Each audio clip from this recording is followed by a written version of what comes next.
Hey there, everyone. We are back with our fourth game here. Today we have Josh. Josh is going to be doing his negative one shot today. And yeah, hi, Josh. Hello. Just before we get started, I'm just going to ask you just a couple questions just to get to know you a little better. How long have you been playing D&D? I've been playing D&D regularly since I was 19, so now I am 41, coming in less than a week. So that should give you a good idea. About 22 years regularly. And what's generally your favorite part of D&D? I love character creation and just getting into the heads of the characters. As a writer, it really helps me flesh out just different ideas of different traits that I'd like to give a character in my writing. So getting out of my own head and into somebody else's definitely helps with that. Yeah, I feel that same boat here. And last question: what's your expectations? What are you really looking forward to and hoping to see in not just this one shot, but in the campaign as a whole? I don't know what to expect or what I hope. I hope to have fun. I hope to see an amazing story unfold and see how my character grows. All right. So with that, we're gonna get started here in a few minutes and see you in the world. Awesome.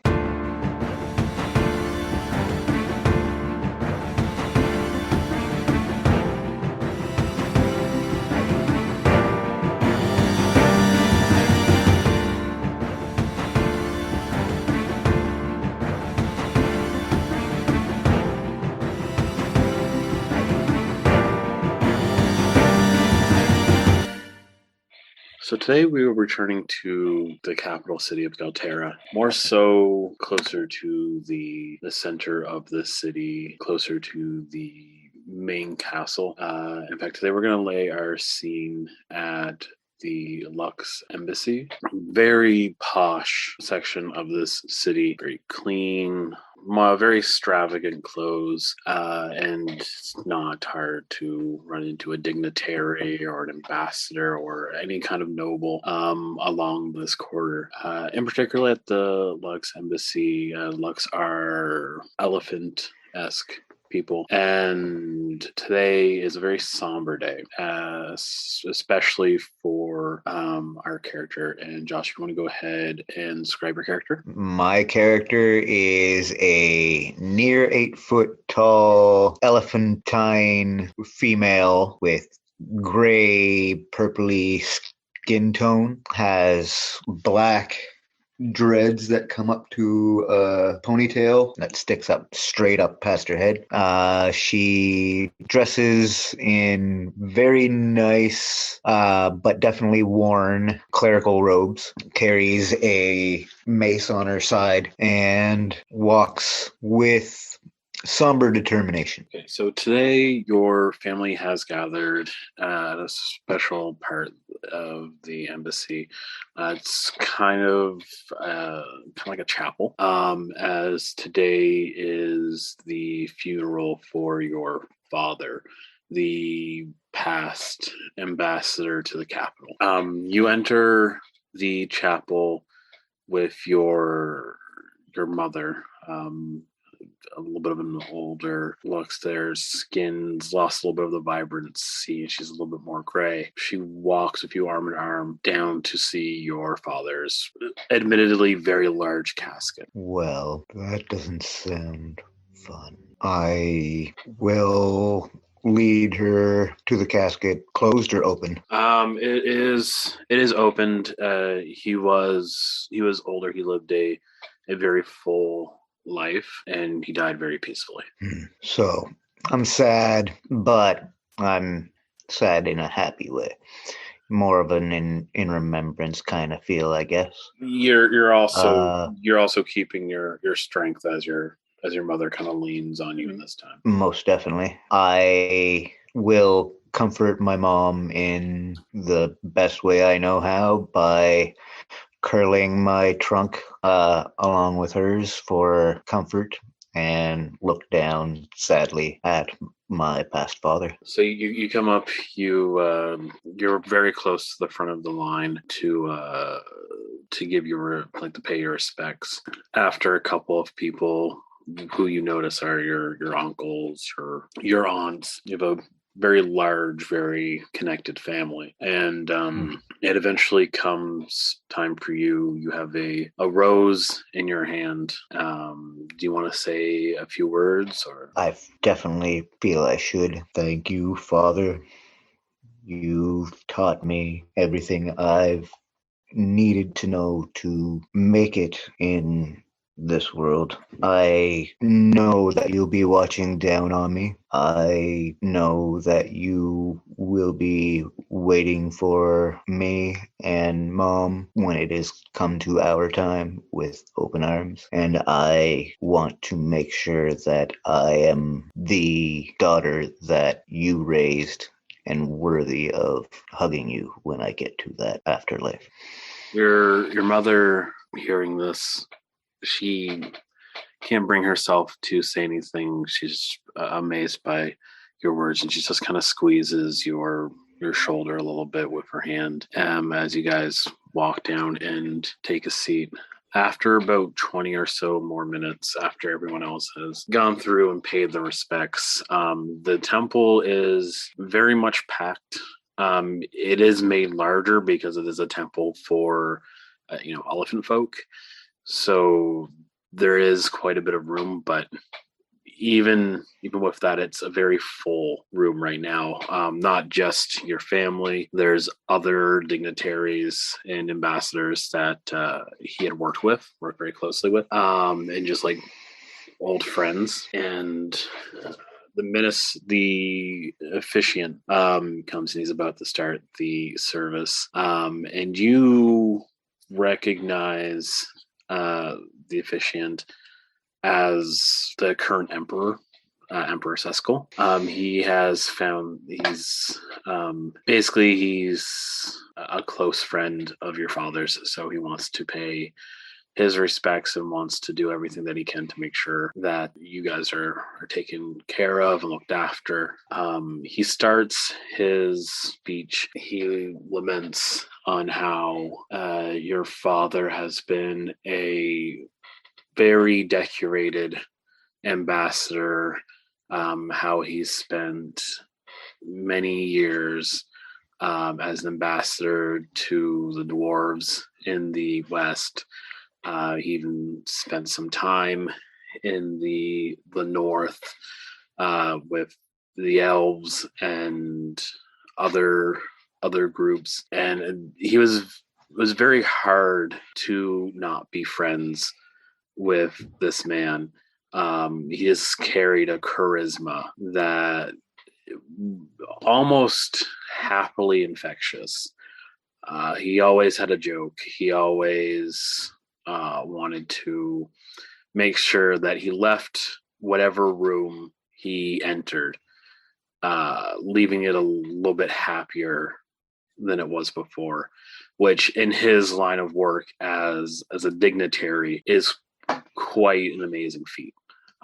He was definitely good at his job and negotiated for peace and keeping the peace, which being able to bring smiles into rooms like that is nothing short of divine. You guys have a full ceremony. After the ceremony, the emperor actually wants to speak to you alone. Okay. So he's gonna take you to kind of like the back office of the temple, All right. and close the door behind. It's very weird to see the emperor without any of his guards or anything around. He's being almost uncharacteristically, sorry, I can't pronounce that word today, vulnerable. Okay. Just to ensure that everything is above board, because he was very close to your father. He opens his jacket and he pulls out a large envelope. and it says Last Will and Testament. What? So I know that your mother has another version of this. This is in particularly just for things here at the embassy. I know that your father trained you for a very long time to take over in his position, which is essentially what this will says. Are you ready for such a responsibility at such a young age? I can't make a promise that I am 100% ready, but I can make a promise that I will 100% do my very, very best to do everything to the very best of my ability. I understand. So there is a stipulation in this will where your mother will be able to take over here at the embassy, again due to your young age, and again take no offense to this, but your lack of experience in the world. Your father and I have had a few conversations, one of which, again, as it is outlined in this will, is an opportunity for you to be able to travel across the realm, bringing peace and learning just as he did. I wanted to give you that opportunity and that invitation to a adventuring guild that I'm currently recruiting to send out into the realm to bring peace, spread the word of our benevolence, and make the realm a much more safe place. I wanted to give you this opportunity out of the respect that I have for your father. I will basically smile widely past her trunk that anybody can see the curls, and a small tear will drop from my eye as I feel very blessed, I guess would be the perfect word for it. Thinking that I would pretty much be working from the very, very bottom up, even though my father had a high standing position and whatnot. I had always figured that would be the way it would work. But with an opportunity like this coming through, I will basically nod and bow with graciousness and accept this. He passes 100%. you an envelope that has the invitation, and he puts the will back into his jacket. The guild leads will meet in my courtyard in 2 days. So take some time, gather supplies, gather whatever you need, and I will meet you there. If there's anything that I can do to help, just let me know. You are following in your father's footsteps, and I hope that we can have as good of a relationship as me and your father have had. I would like that very, very much. I only ask that in exchange, please take care of my mother, or have someone take care of my mother. Of course, your mother is my priority in this time. Greatly appreciated. Thank you. So with that, he kind of takes you to the door, walks you back to your mother, and then he leaves, go back to the castle, because as much as he wants to stay, he is the emperor. He does kind of rule this entire continent. So he has to go back to work.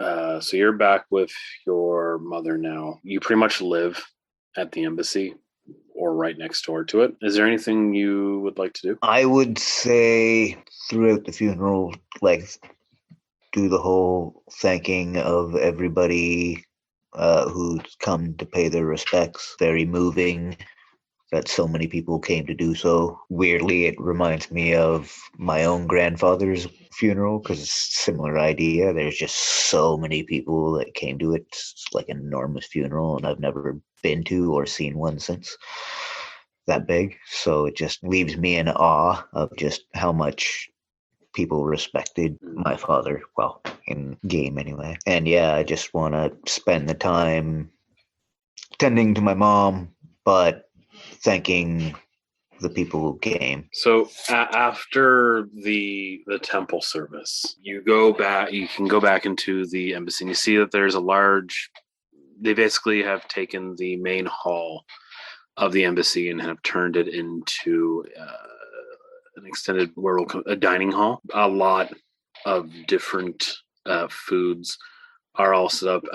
It's to the point where the air smells very, very heavy.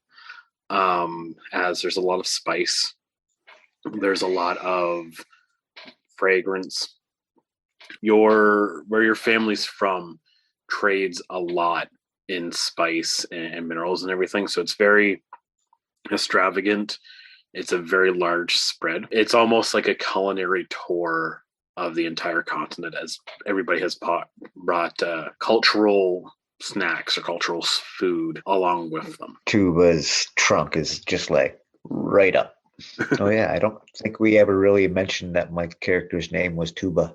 Anyways, my character's name is Tooba. Trunk comes up just sniffing and going wild, like though she is very somber and sad. Her belly's rumbling and her mouth's a-watering and her nose is going nuts. So you go into you go to the table, like the head table, and the waitstaff basically brings kind of like one of everything to you. There's meat pies from Iridan. There's salads. There's little bonbons. There's roasted elk. There's like a spiced curry. Basically, anything you can think of, it's there. She will lead her mom to head of the table and get ready for some grub.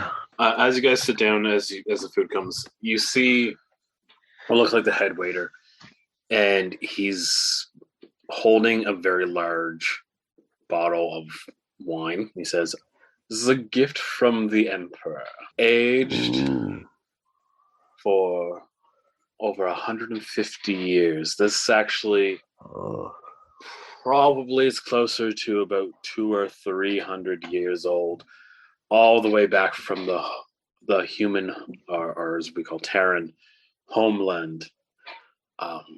There's very few bottles of this left. This came over on the boat with Galame, a gift from the benevolent and very respectable Emperor Sesco." So I bow my head as I accept it. So he opens it up. It smells old. It has a very strong scent to it. And he pours a little bit into a cup and hands it over to you. Give it a little swish, hold it out at arm's length so my trunk can curl up and have a nice sniff. It tastes pretty good. She will not drink much more than a sip at this point in time. She does not want to waste this wine, so she's going to take it and just spatter her taste buds with it every once in a while. She is going to keep that with reverence, if you understand. Yeah. She very much will nurse that bottle. Also, your mother needs it a lot more than you. She is starting to hit the wine a little bit harder than you are. Does the same. She sniffs it. She takes a sip, comments on it, has a glass poured, and she drinks that glass, puts the glass down, and has it filled again. But again, it's understandable. I'm not going to say no, but it hurts me to see it go in such a rough way. So dinner goes well. You eat a lot. You try a little bit of everything. You have a little bit of wine there, which it's weird. The wine, even though it's a deep red, seems to pair with everything from venison all the way to chicken, which is odd. but I guess that's just a sign of how good of a wine it is. It pairs with anything. After the main course, desserts come out. Big puff pastries, creams, custards, anything your heart could ever desire. By the end of it, you are bloated. You are you're a very bloated elephant, right? So after dessert comes a more of like an entertainment thing. So the dignitaries have some of their people put on a show for your family to show their respect for you and your culture. So they have some sort of dance. They have feats of strength, magic, including a carnival pack that kind of goes through. So there's clowns, there's fire breathers and sword swallowers doing everything they can to amaze. You're unsure after all that food if you would be able to stomach a sword, but that's beside the point. I would imagine that Tooba is probably overstuffed, and it's probably, though enjoying the show, is quite groggy just from the food alone, where I imagine Mama's groggy for the wine alone. Yeah, she by the end of it, she has eaten quite a bit, and she's drank not the whole bottle, but she's probably drank about half the bottle of wine that's there, and has passed out. She's just kind of like asleep in the chair next to you. I will try to position her in a as comfortable way as I can. Ask for maybe some blankets or a large towel or something to curl around her neck and over her shoulders and whatnot, and try to maintain consciousness myself while I watch the show.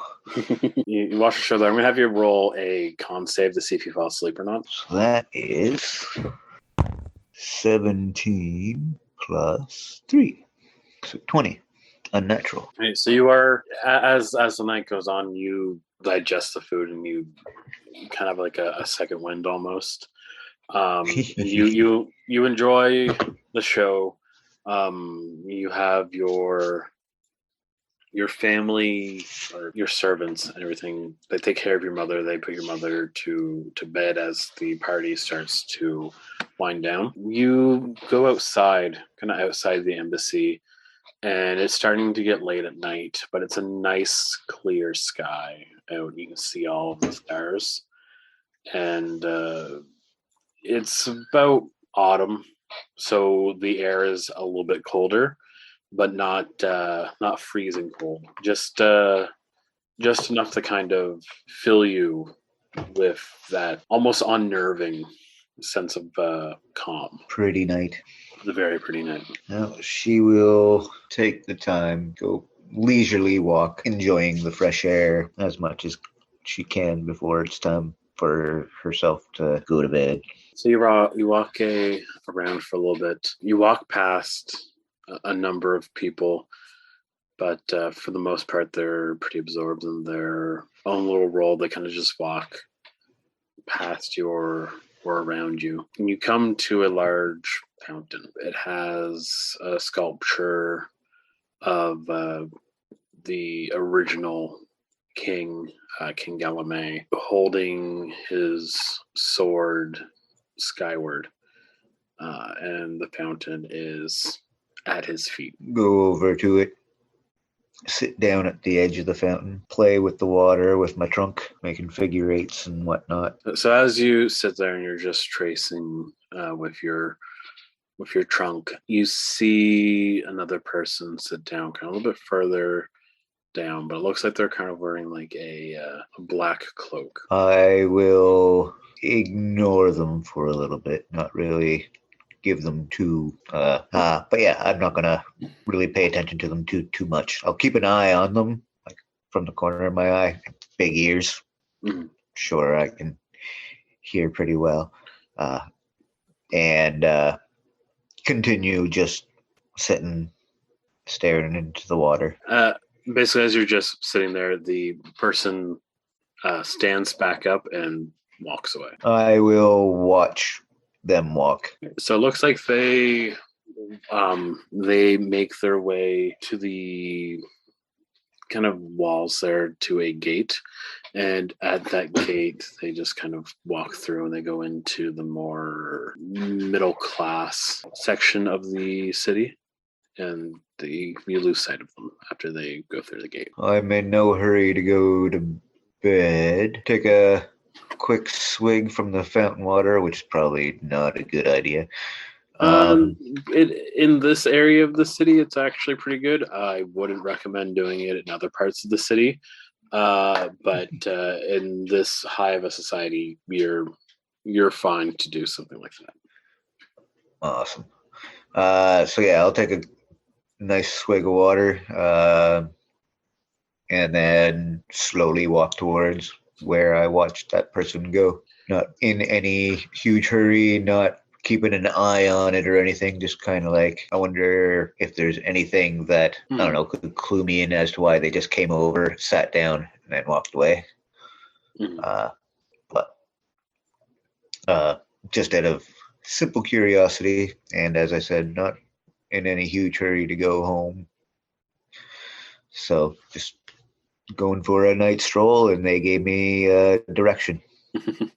So as you get to the gate, the guards at the gate just kind of give you a nod, but you see that the person that has sat next to you is about maybe 60 feet in front of you, facing towards you. And as they see you, they turn around, not like a quick turnaround, but also not slow. They just naturally turn around and they continue walking. But they almost acted like they were waiting for me to get there, and then once they knew I was there, then they walked away. Okay. I will follow now that I feel like I'm supposed to. So you follow this person. They lead you to another set of gates. So now they're starting to lead you closer and closer towards the slums. In fact, they reach the border between the kind of outskirts of town into the slum, kind of on the side of the wall, and they pass through another gate and you lose sight of it. It almost seems like they're starting to walk faster now. I will not necessarily speed up my pace, but widen my pace, if you know what I mean. Mm-hmm. Make it look like I'm still going at the same casual speed, but just taking wider steps. Yeah. Because I'm so big of a creature, then some wide steps. But yeah, I'll basically pick up my pace in that regard. So you make your way into the kind of bottom rung of the city there, and you see the person that you've been following, and you see multiple other people dressed the same way, just kind of walking around the street there. But you're very close now that you can start to see that they all kind of are wearing a particular outfit, which is a black cloak with a silver chain that goes around their neck, and on top their chest on this chain is a black dagger. Any chance that I might recognize this symbol? Roll a history. That is 11 plus 2 is 13. Okay, so you're pretty sure you've heard of some kind of group, some kind of gang that calls themselves the Obsidian Fang, but you aren't quite sure where they're from, what they do, or who they serve. You just know the name. That's some gang stuff. I'm not sure if I'm ready to get into gang stuff.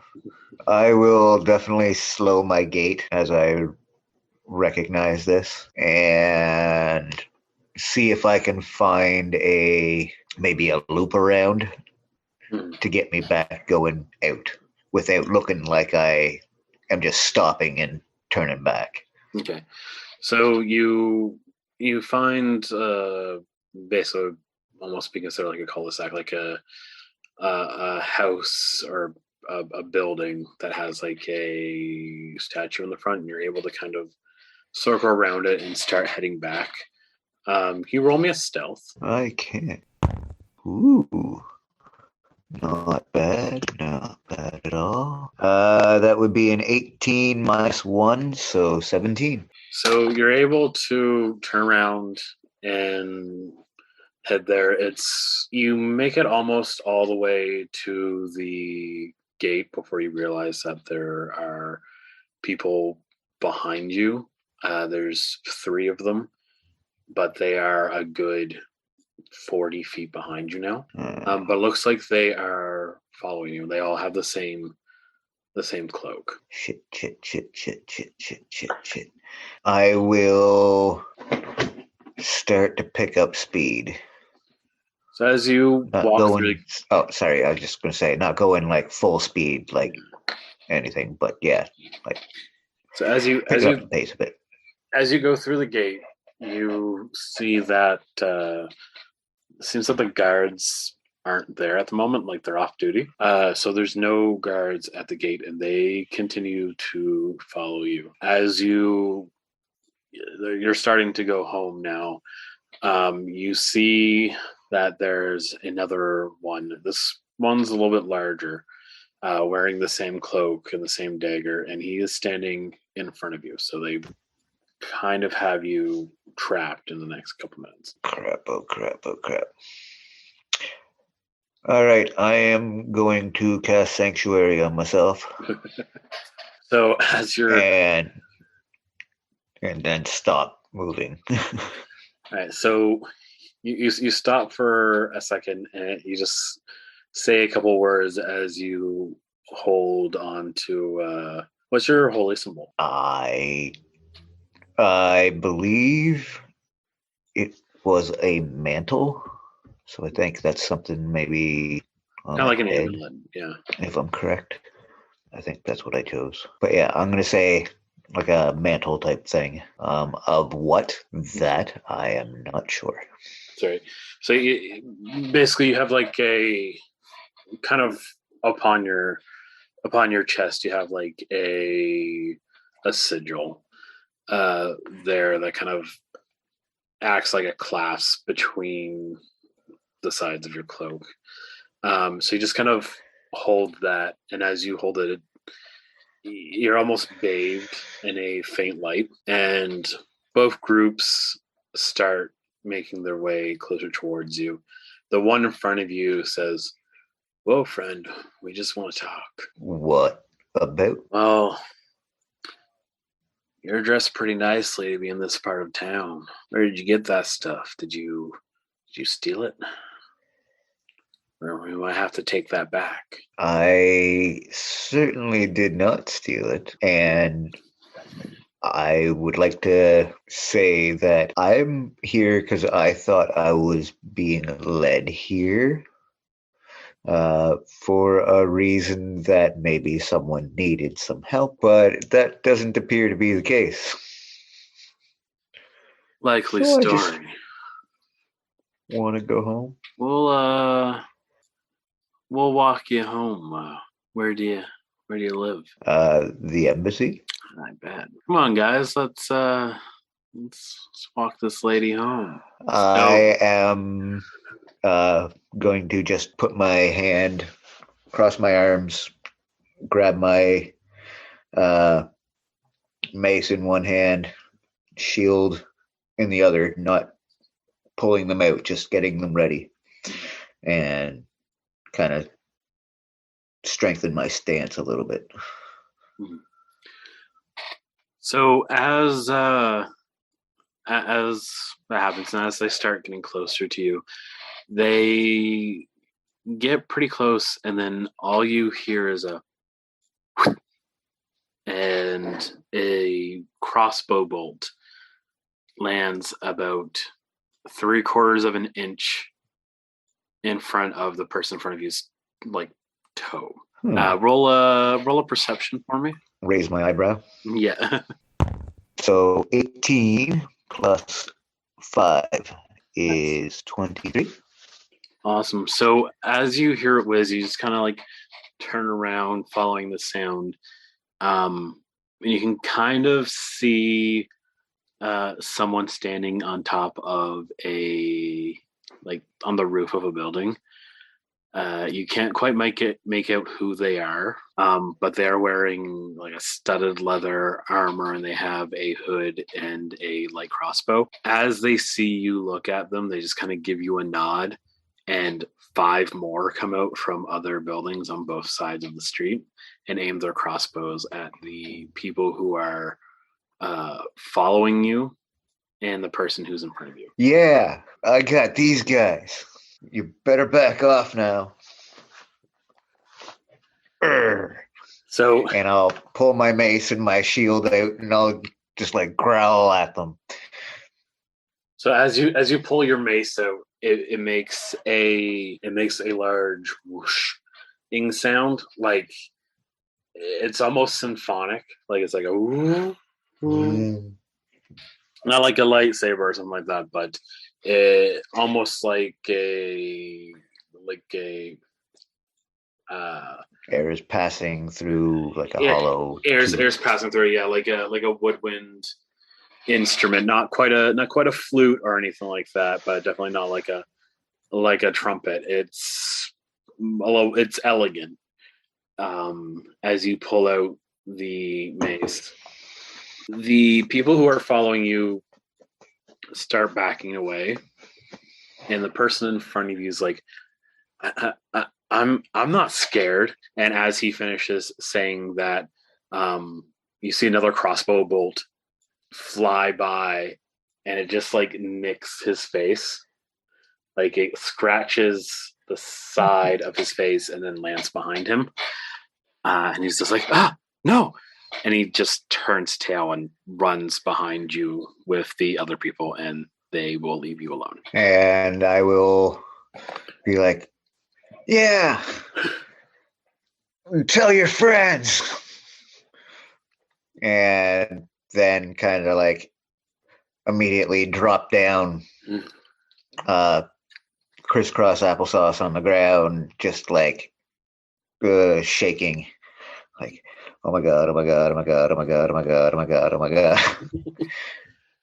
And just sit there for a little bit, not realizing I could have been in major trouble there if it hadn't been for these people.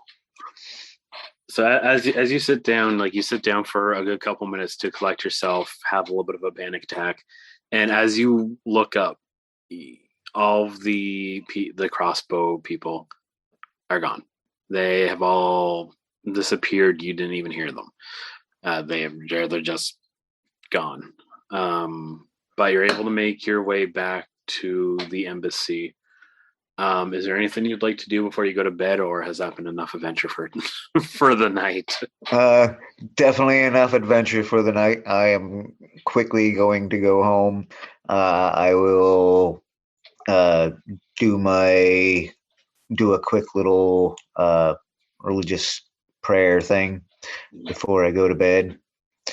But yeah, bed is where I want to go. So you light a couple incense. The party has been over for a little bit, and people are just kind of cleaning up. So you're able to get to the temple, light some incense, have a quick moment of silence before you head to bed. You sleep, you wake up the next morning, and your mother knocks at your door saying that a page from the capital is here to help get you prepared for the next day's journey. So if you need anything like armor, if you need any steel, if you need holy water, this is going to be the person to ask to help you get everything you'll need for your upcoming journey across the continent. I will definitely go with them, see them, and discuss with them what they feel I might need, as well as what I feel I might need. That way we get all the bases covered. Because if I go with what I only want, then it's very likely I'm going to miss something. So it's all about team effort. So you make your way down and you see that there's a page there. Very big poofy hat, not wearing any armor or anything there, but has they're not petite. They are a grown man, and he's wearing almost looks like a jester, but he has a notepad instead of jokes. So with his notepad and quill, "Oh, Master Tooba, how can I help you? Anything you need, we can get." I definitely will require some items because I'm going on an adventure. Yes, that's why I'm here. And I don't know exactly what I require. So I feel like definitely some kind of armor. Yes. I wouldn't mind a better shield, but I've grown pretty comfortable with this one. And any of the other things, what else? Bedroll, backpack, maybe a tent. Well, I did bring a couple of things with me. Do you mind if I show you? Sure. Awesome. Thank you. And you see, he just like does a clap. He's like, and a couple of his stewards, they bring a very large backpack over. So this is like a hiking backpack. It has a very large bedroll attached to it. In fact, that's what makes up most of its size. It has a large canvas tent, not a sleeping tent.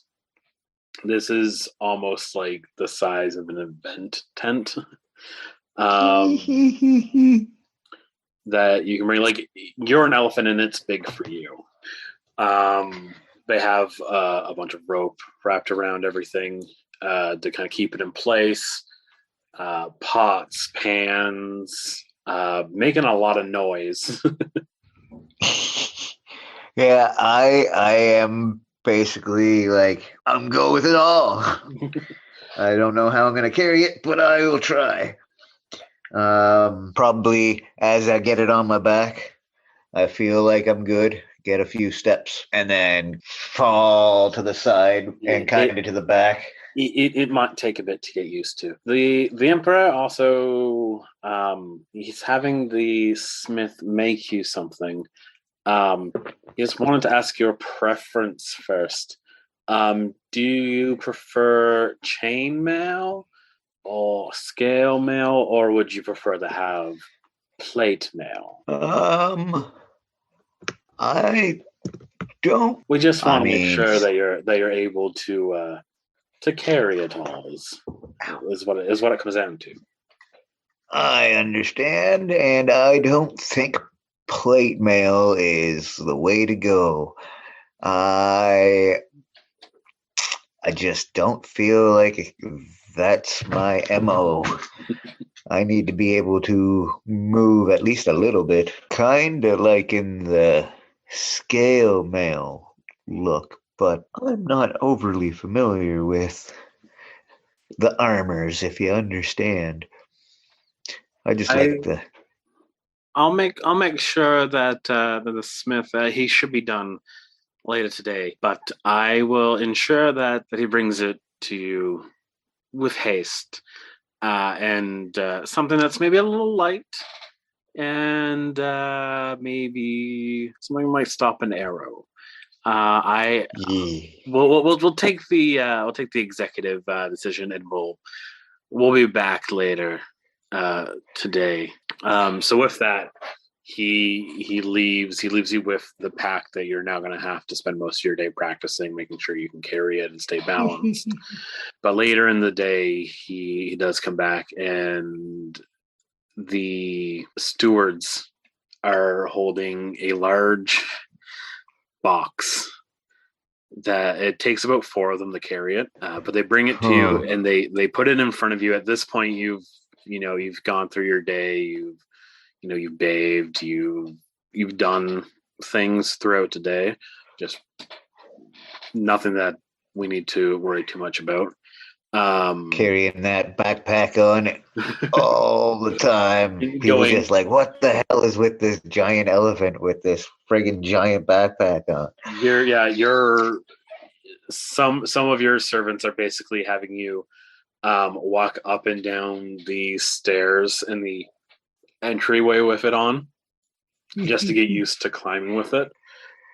Yeah. So the page comes back and he has the stewards with me. He's like, my apologies. Sorry it took so long.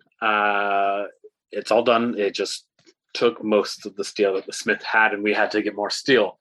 But I think you'll like it. And they open up this box that they kind of put on the floor there.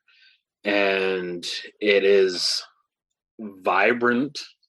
It is all scale mail. So it looks like it's somewhere between scale and splint.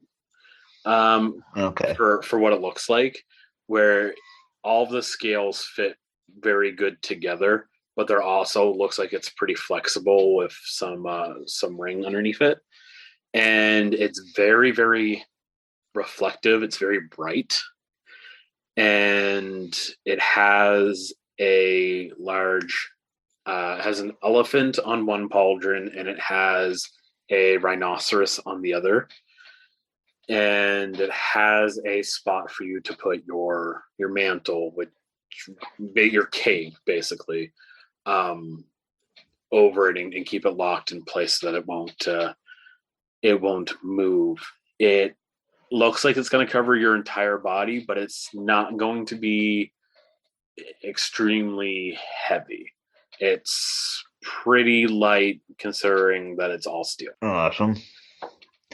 A gift from the Emperor. I don't even know what to say. Thank you very, very much. I'm just so excited to be doing this, and I thank you very, very much for your hard work and the time that you've spent in creating such a masterpiece. I will be honored to be wearing them. Thank you, my lord, my liege, my lady. Somewhere along those lines. Thank you. And they leave because they leave fairly embarrassed because they're not quite sure what they should be calling you. Before you go to bed, because you're going to need to wake up early in the morning to go to the courtyard, your mother takes you aside. She seems to have recovered a bit from yesterday, and she wants to speak to you before you go off on your adventure. I was just going to say I will put my arm around and be all ears. I am so proud of you and everything that you have done and are going to do. And I know your father would be just as proud. You are more than we could have ever expected. And I mean that in the best way possible. You always have such a pure and kind heart. And I don't want you to worry. I will be safe here. I just want you to take care of yourself and stay safe and come back to me. It's my only wishes. I love you, Tooba. And I'll be here when you get home. I love you too, Mom. And I will give her a big hug almost back-crackingly strong and give her a kiss with my trunk on her forehead as I turn around and stroll out, not looking back. And that's where we're gonna end it. You'll go to bed, and when you awake the next day, that's when we'll be starting our first session as a group. Thank you for listening to Grin and Griffin Presents The Witch Hunter Wars. If you liked what you heard and would like to keep up to date on the podcast, you can follow us on Facebook at Grin and Griffin.